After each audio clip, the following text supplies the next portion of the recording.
يعني ان شاء الله كل الامور اللي ترتب موسم او بقيه موسم هادئ ان شاء الله، نتمنى انها ما تكونش في مشاكل خارج الملعب تؤثر على اي شيء يحصل جوه الملعب ان شاء الله. اعتقد انها ابتدت تهدى يا كابتن جمال، يعني ابتدت الدنيا تهدى، الناس ايدت التحكيم ماشي الحقيقه. يعني الفتره اللي فاتت ممكن يكون في بعض الاخطاء، بس الامور ماشيه بشكل هادي ومن احسن لاحسن ان شاء الله يعني.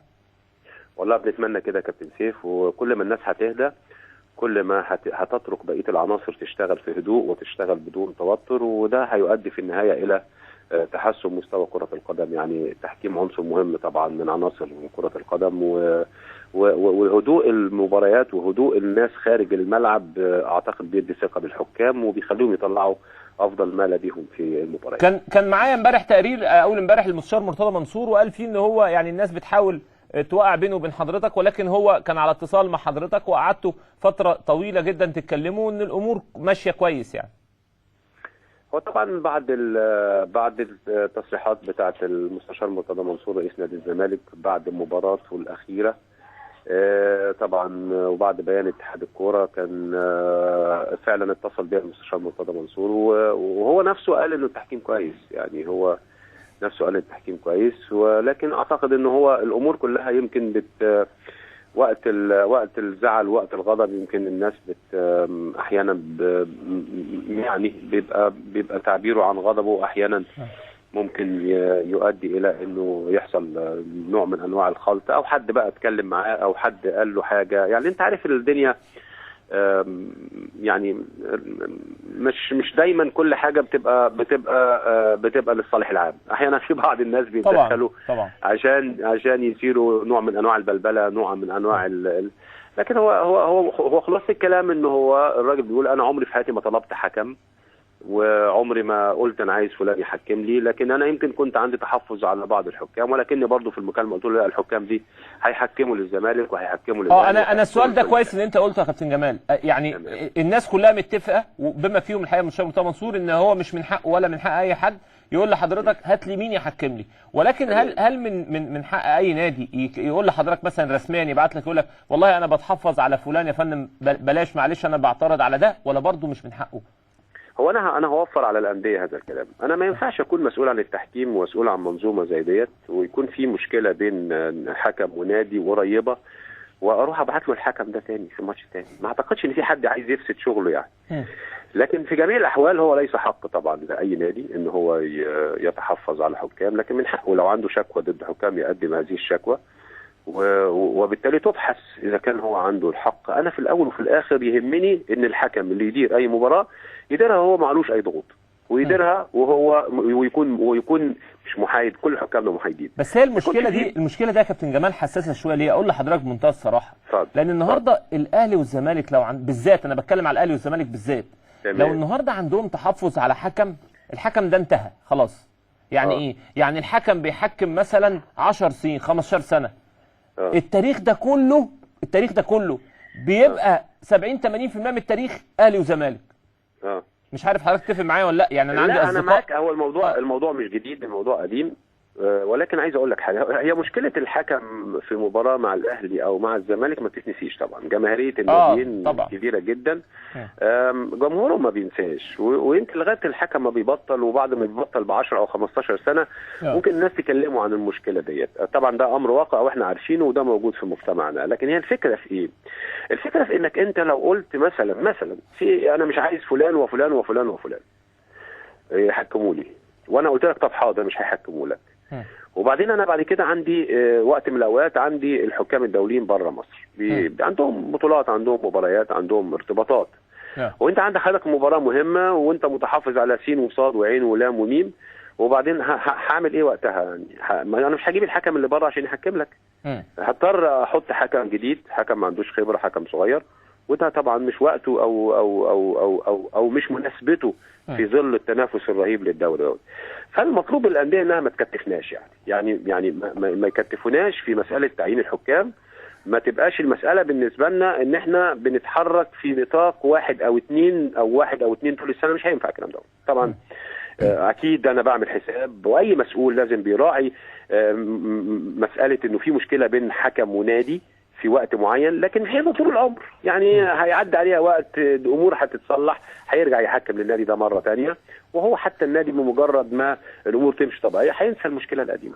هو ده انا الحقيقه كابتن عندي برضو وجهه نظر، مش عارف صح ولا لا، لو حضرتك تصلح لي يعني. انا الحقيقه معترض شويه على سياسه، يعني السياسه بتاعه العلاقه ما بين لجنه الحكام والانديه او اتحاد الكوره والانديه. يعني انا شايف ان الدنيا بقى لها فتره الحقيقه محتقنه جدا. ايه اللي يدير اتحاد الكوره او يدير في وجود طبعا حضرتك كرئيس لجنه حكام، ان يعملوا بروتوكول في وجود لجنه الانديه مثلا برئاسه مثلا المستشار مرتضى منصور، في وجود المهندس محمود طاهر، الناس دي تقعد وتحط بروتوكول تحكيمي. يعني ايه بروتوكول؟ يعني يبقى في اتفاقات النهارده، ما فيش تصريحات بعد اذنكم على الحكام، اي شكوى بعد الماتش تروح اتحاد الكوره، اي تعامل مع لجنه الحكام بالشكل الفلاني، اي كذا، النهارده التعامل مع الاداريين بالشكل الفلاني، مدير الفني تصريحاته كذا. يعني يتحط بروتوكول يمنع الاحتقان. احنا شايفين الدنيا قاعده تحتقن وتزيد وتزيد وتزيد، والاحتقان بقى بيتنقل للعيبه. مفيش لعيب دلوقتي راضي باي قرار حكم ولا اداري ولا مدير فني، والناس على طول كسبانه خسرانه تعترض على الحكم، وتفضل يحصل كل ماتش فيه مشكله. الحقيقه يعني انا حاسس ان الحكم معذور بشكل كبير جدا، عليه ضغط كبير، لازم تحله شويه من عليه. كلامك طبعا في محله، واعتقد الامور سهله جدا. العلاقه خلينا ننظم العلاقات بالشكل الطبيعي. العلاقه بين الحكام ما لهمش، او لجنه الحكام او المسؤولين عن التحكيم ما عندهمش علاقه غير باتحاد كره القدم. ولكن اتحاد كره القدم له علاقه بالانديه، لان هو بيرعى مصالح الانديه. فاعتقد ده موضوع يهم اتحاد الكره، ان هو يجمع الانديه، وان هو زي ما حضرتك قلت كده يعمل بينه وبين الانديه زي ما قلت بروتوكول او منهج أو يعني انا شايف يا كابتن جمال مش هتمشي بالتصريح والبيانات، مش هتمشي كده. اسهل حاجه الترابيزه ونقعد في 5 ثواني. طبعا، بس انا عايز اقول لك حاجه كابتن سيف، ودي حاجه الحقيقه انا سعيد بيها جدا، واتمنى انها تستمر ان شاء الله مع الاتحادات الجايه. انه الملف التحكيم لما تقدم لي تقدم بشكل نموذجي. ملف التحكيم معاك انت واللي هتختارهم، واحنا ملناش علاقه لا اشراف ولا تدخل، وشوفوا شغلكم بطريقتكم. والحقيقه هو ده اللي بيحصل على فكره ده اللي حصل مع كابتن عصام يا كابتن جمال. يعني ده اللي بقى له حاصل من 3 سنين في التحكيم المصري. بالتاكيد. يمكن كان الكابتن عصام عضو مجلس اداره، وبالتالي هو كان بيمثل مجلس الاداره في التحكيم، وكان عنده الحريه انه يعمل كيفما يشاء كعضو مجلس اداره. لكن الحقيقه استمر ده كمان معايا، برغم ان انا مش عضو مجلس اداره.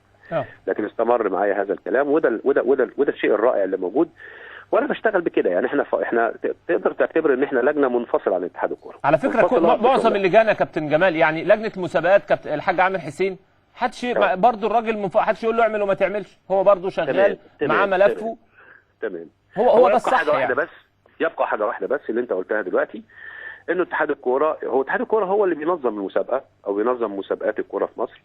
واتحاد الكوره هو المطلوب منه يقدم للبلد منتخبات قويه تنافس وتصل بينا الى كاس العالم وتحصل على كاس الامم الافريقيه. دي مسؤوليه اتحاد الكوره طبعا. مش هنوصل لهذه الامور والاهداف الكبيره غير بالهدف اللي اقل منها، وهو تسيير المسابقات بشكل كويس. وعشان اتحاد الكوره يسير المسابقات بشكل كويس، يجب ان هو الانديه تكون شريكه مع اتحاد الكوره في ان المسابقات تمشي بشكل كويس. ما هو انا كابتن جمال يعني عشت في القصه دي سنين، وبدي نصيحه للناس.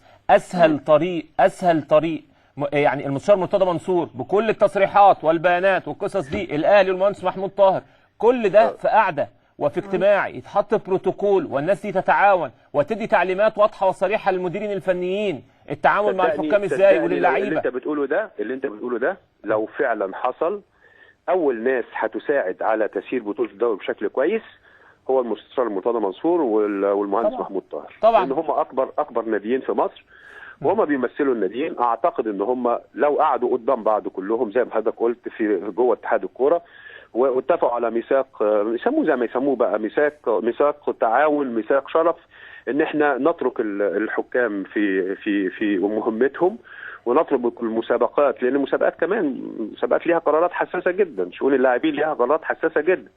كل هذه الامور بتؤثر في زي ما قلت في الاحتقان.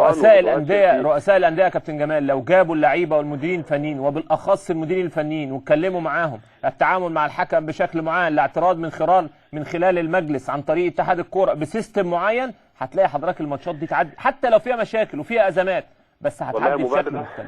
مبادره رائعه من عندك يا كابتن سيف، انا شايف انها تستحق فعلا ان احنا نهتم بيها. اعتقد برضو الاعلاميين الكبار اللي موجودين في برامج كبيره متشافه ليها دور كبير.